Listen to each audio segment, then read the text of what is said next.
पौधे तो बहुत हैं, पर तुलसी की बात कुछ अलग ही है। ग्रह तो बहुत सारे हैं, पर सूर्य की जो बात है वो कुछ अलग ही है।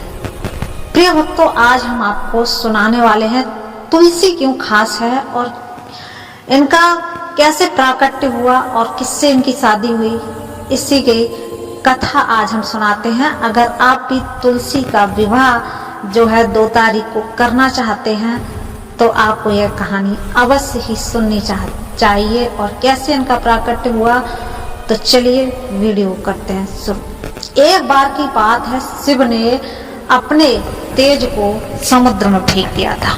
उससे एक महातेजस्वी बालक ने जन्म लिया। यह बालक आगे चलकर जलंधर के नाम से पराक्रमी दैत्य राजा बना। इसकी राजधानी का नाम जालंधर नगरी था। दैत्यराज कालनेमी की कन्या एक वृंदा का विवाह जालंधर के साथ हो गया।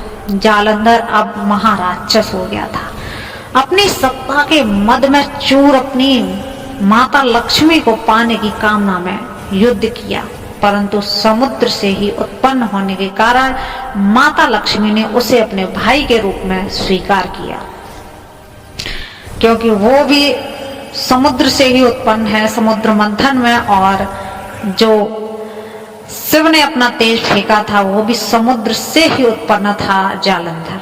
तो भाई बहन का रिश्ता यहाँ पे लक्ष्मी जी ने माना, परंतु वहां के पराजित होकर, लक्ष्मी ने तो अपना भाई माना था, वहां से पराजित होकर वह देवी पार्वती को पाने की लालसा से कैलाश पर्वत पर चला गया।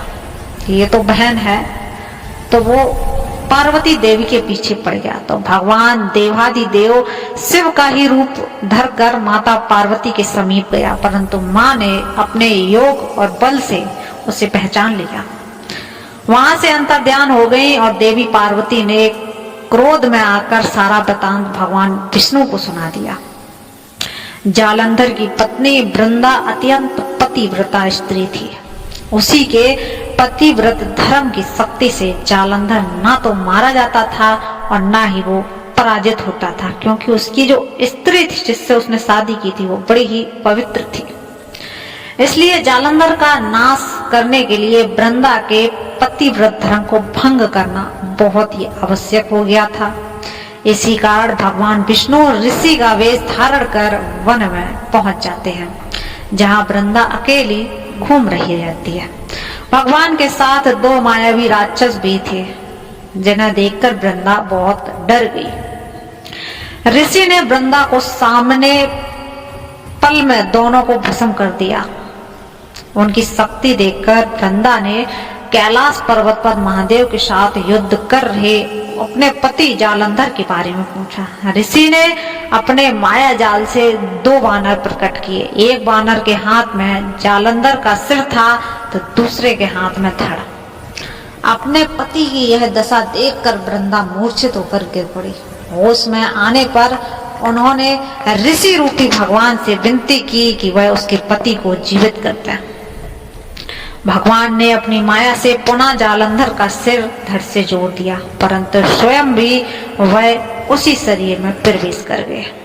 वृंदा को इस छल का तनिक भी आभास नहीं था।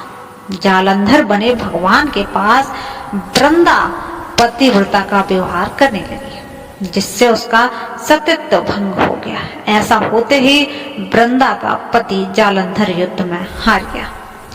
इस सारी लीला का जब वृंदा को पता चला तो उसने क्रोध में आकर भगवान विष्णु को हृदयहीन शिला होने का श्राप दे दिया। अपने भक्त के श्राप से भगवान विष्णु ने स्वीकार किया और शालिग्राम पत्थर बन गए। सृष्टि के पालनकर्ता के पत्थर बन जाने से ब्रह्मांड में असंतुलन की स्थिति उत्पन्न हो गई। यह देखकर सभी देवी देवताओं ने वृंदा से प्रार्थना की कि वह भगवान विष्णु को श्राप मुक्त कर दें। तो वृंदा ने भगवान विष्णु को श्राप मुक्त कर स्वयं आत्मदाह कर लिया। जहां वृंदा भस्म हुई वहां तुलसी का पौधा उग गया। भगवान विष्णु ने वृंदा से कहा, हे वृंदा, तुम अपने सतीत्व के कारण मुझे लक्ष्मी से भी अधिक प्रिय हो गई हो। अब तुम तुलसी के रूप में सदा मेरे साथ रहोगी। तब से हर साल कार्तिक महीने की देव उठानी एकादशी का दिन तुलसी विवाह के रूप में मनाया जाता है। जो मनुष्य भी मेरे और शालिग्राम रूप के साथ तुलसी का विवाह करेगा उसे इस लोक और परलोक में विपुल यश प्राप्त होगा। उसी दैत्य जालंधर की यह भूमि जलंधर नाम से विख्यात है। सती वृंदा का मंदिर मोहल्ला कोट किशनचंद में स्थित है। अभी भी कहते हैं कि इस स्थान पर एक प्राचीन गुफा भी है जो सीधी हरिद्वार तक जाती है।